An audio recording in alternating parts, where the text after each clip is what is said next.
ladies and gentlemen, and welcome back to Tech Showdown. My name is Kevin, this is my co-host Teddy, and today we're checking out the Asus Zenbook.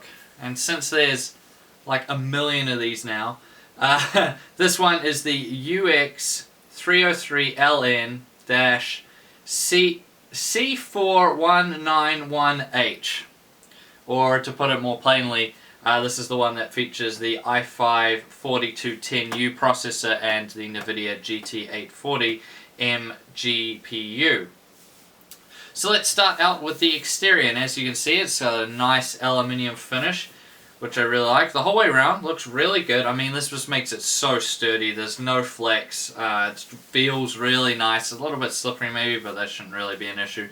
So I really like it, it looks really good. It's definitely going to stand out, and it doesn't add too much weight. It's only coming in at 1.5 kilograms, so not bad there. You can also see that it's very light, and this is going to be a bit different to my usual laptop reviews because this one isn't primarily a gaming laptop. This is just kind of like an everyday laptop, but we will get to performance and gaming a bit later. So thickness-wise, coming in at only 20 millimeters, so that's very good. I love these aluminium laptops because they look really premium. They're definitely going to stand out. People are going to notice them.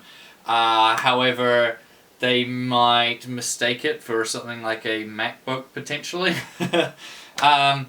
So you might have to deal with that. The only issue I had with this as far as the exterior goes is that opening this screen is it's really flush across this edge here, right, where you go to open it up like normal, so it can be a little bit difficult sometimes to get your finger under there to lift the laptop up. A lot of laptops you'll see actually have a tiny little gap, like it doesn't fold completely flush on this forward edge here, so you can get your finger underneath and lift it up nice and easy.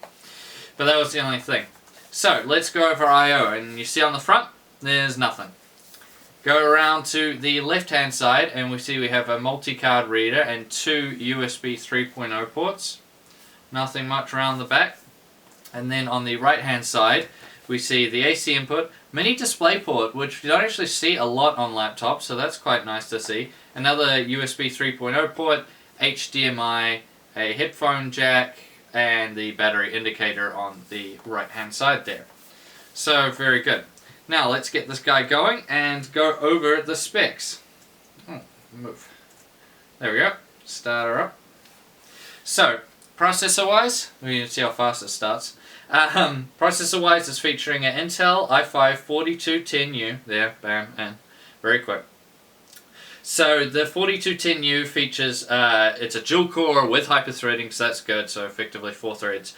It's a 1.7 GHz base clock, 2.7 GHz boost clock, so that's semi-decent.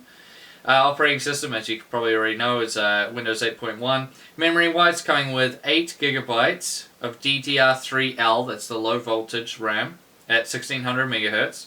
Display-wise, this is a 13.3-inch display, full HD, so that's 1920 by 1080 or 1080p display. This is also a touchscreen too, which is quite nice to know. We'll talk about that later.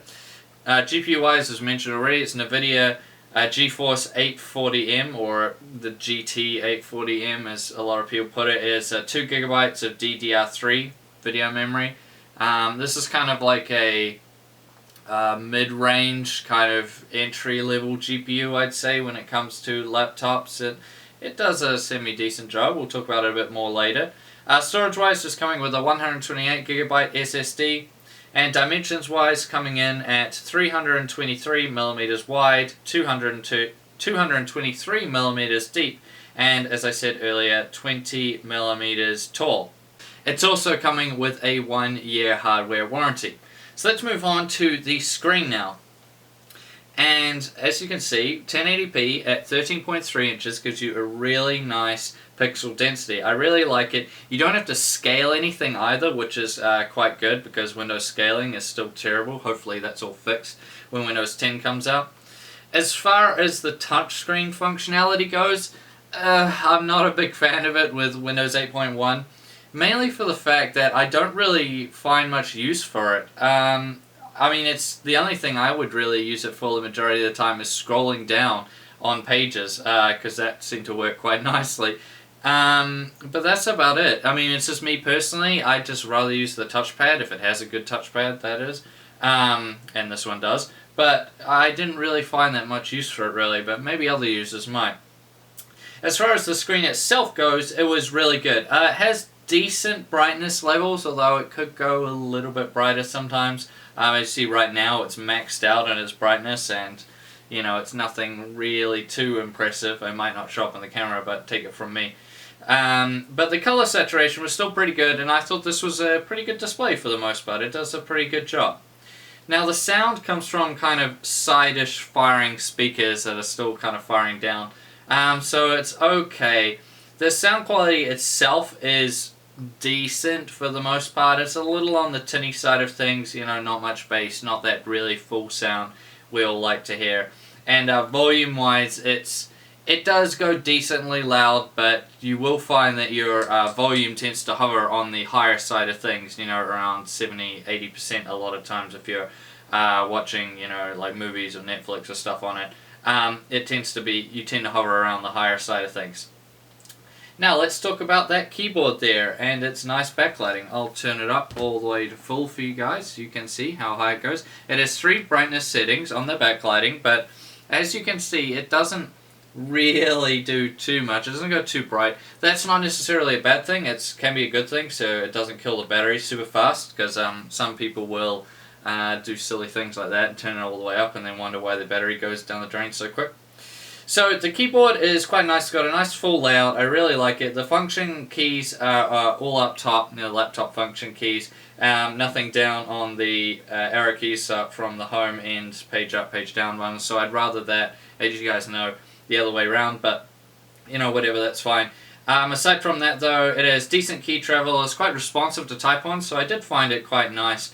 And as I said, the backlighting's pretty mild, but overall it's pretty good to type on. You should be able to, you know, type out full documents, so do uni work, do go-to work and that, and it'll do you really fine. So the keyboard was really nice to use. I wasn't accidentally hitting keys either, except maybe sometimes you might hit the power button by accident because it's so tiny up beside the delete button, because they're both the same size, so that might be an issue for some people, but you know, shouldn't be that bad.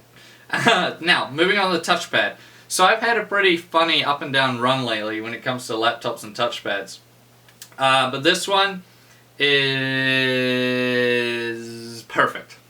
Yeah, just perfect. Sensitivity wise, perfect. Just felt really good tracking across the screen. It just felt really good. It has a really nice size to it. Clicking was excellent. It was really good.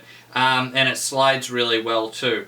Your finger glides across it very nicely indeed. It doesn't stick, it just felt perfect to me. I really like it, and it's an excellent touchpad. Now let's move on now to the webcam. So as a 720p webcam, that's going to get you by for whatever you're going to be using it for, Skype calls, conference calls, all that. Should do you very good. And now let's get to the main event, the performance. So performance-wise, it only does okay. I mean, it's not made for gaming, so there's that to consider. And as far as doing like media stuff goes, it's going to be absolutely excellent. But it still does a decent job. But to give you an idea, so an Intel Extreme 2 Utility benchmark, the CPU scored 315 marks, which is a little on the low side, kind of entry level kind of stuff. So not too much to expect from that. And as far as the GPU went, in Unigine Valley on the Extreme HD preset, it managed an average of 6.3 frames a second. So this thing's definitely not made for gaming. You're not going to be able to, you know, run AAA titles at probably even medium settings. They would have to be all the way down at low. However, for lower requirement games like League of Legends, which you can run on a toaster, it was fine. I was managing medium-high with around 90 frames a second average. So if League of Legends or lower requirement games like that are going to be your thing, it's going to do very well for that. And as I said earlier, doing media stuff, it did very well also. Now, heat and noise. So it did really well as far as heat goes for the most part. I mean, these super thin laptops often have issues where they will get way too hot. And this one was pretty good. So during that Intel Extreme 2 Utility benchmark, the CPU went up to 79 degrees Celsius, which is fairly solid. And the GPU went up to 65 degrees Celsius, which is also pretty solid. Obviously no throttling, getting nowhere near that. And if you're worried about the aluminium feeling hot, I didn't notice anything. when I was using it, playing games on it, stuff like that. I didn't notice any heat on the top or the bottom for the most part. Like, you know, it gets warm, but nothing really that bad. So heat-wise, it did very, very well. But heat isn't everything. What about the noise? So on idle, when you're just doing casual stuff, browsing web, all that sort of jazz, it's completely silent. As you can hear, well, it doesn't make any noise right now. It's just dead silent. So that's really good. And then even when you start gaming or, you know, putting on media type stuff, say if you're displaying to a TV or something like that, it's fine. It makes a little bit of noise, but honestly, really, really good. Very little noise, even under full load. Very conservative fan curves, I'm guessing, with this guy, and it was just really good. So I have no complaints there. Noise-wise, it did very, very well. Now, battery life-wise, it kind of goes middle of the road here. So, a lot of thin and light laptops these days, and kind of more everyday use case laptops like that, try to go for very long battery life. It seems to be a big selling point. This guy does decent. So with casual general use, browsing web, all that sort of stuff, you're going to see between 5 and 6 hours, I'd say. Of course, it's very hard for me to tell you guys because I don't know how you're going to use it. I don't know what screen brightness you're going to have, if you're going to have the keyboard backlighting on, or, you know, what you're actually going to be watching or doing with it. So that's just a general figure. It's a ballpark figure. So around 5 hours on the lower end of things and 6 hours on the higher end of things as far as battery life goes. And I think that's fairly decent for something like this. Which brings us now to the conclusion. What do I make of this Zenbook? So, design-wise, I think it's very solid. It looks very sexy. You know, if you didn't take this out, people are going to comment on it. It looks really, really good. Nice, thin design. And as I said earlier, it has a nice screen for the most part, although I find the touchscreen functionality a little bit wasted on Windows 8.1, but as I said, that's just my personal opinion. Other people might like it. Now, the sound quality is pretty average, so don't expect like really great sound quality. I mean, it's not bad, that's for sure, but it's nothing great, so just keep that in mind. The keyboard, however, is excellent, and also the touchpad were very good. I was very impressed with them. This is going to be great for anyone that's wanting a work laptop, you know, really solid work or uni laptop. It's going to do it very well for that because it's very easy to use the touchpad and the keyboard for long periods of time as well. It has decent enough performance to get by. So as a media machine, it's going to do perfect. You know, the graphics card, it's going to do just fine. But for gaming, the 840M is not really good for it so much. It's not really made with that in mind, I think. It'll get you by for lower end games, as I said, lower requirement games, I should say. But for higher requirement games, you're going to have to bump all the settings right down, and yeah, it's not really the most ideal one if you're looking for a pure gaming laptop, that's for sure. Heat-wise, it got a little bit hot, but nothing bad. As I said, it was just a bit warm. It's very good, and there was very, very little noise, so very impressed in that sense. If you want a really nice, quiet laptop, then this is a very good one to consider. Battery life-wise, it's pretty average, and all-round, I just think it's a solid, good, all-round laptop. I think I just don't have that many complaints with it, really. Price-wise, I think it's pretty good for what you're getting, considering it's touchscreen as well. And if you could find one of these on special, it would be a really good deal then. But I think it's just a fairly solid, good, all-round laptop. And that's basically all there is to say. A good, solid, all-rounder. Not so much a gaming laptop, but if you just need to recommend someone, they say, oh, I just want a really nice, premium-built, and good, solid, all-round laptop, then, and, you know, with touchscreen functionality, if they really want that too, then point them in this direction, because you won't go wrong with something like this. I don't really have that many complaints to do with it. Now that's going to round out this video. I thank you all for watching. Please subscribe to Tech Showdown if you haven't already, and as always, I'll see you guys next time.